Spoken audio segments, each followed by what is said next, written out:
যিহেতুকে সৰস্বতী পূজা সমাগত সেইকাৰণে মই কেইযোৰমান মেখেলা চাদৰ মিছৰ পৰা লৈ আহিছিলোঁ আপোনালোকক দেখুৱাম বুলি।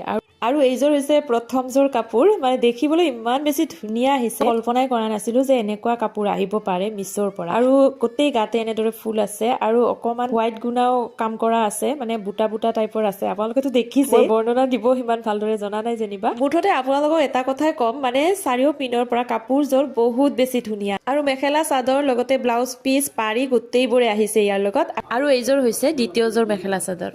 এইযোৰো দেখিবলৈ খুব বেছি ধুনীয়া, নুনি কটন বুলি লিখা আছিলে। আৰু যেতিয়া অৰ্ডাৰটো দিছিলোঁ মই ভবাই নাছিলোঁ যে ইমান ধুনীয়া কাপোৰ আহিব পাৰে। মুঠতে দুয়োযোৰ কাপোৰে খুব বেছি ধুনীয়া হয় আৰু দামটো ৰিজনেবল দাম হয়, সকলোৱে ল'ব পৰা বিধৰ।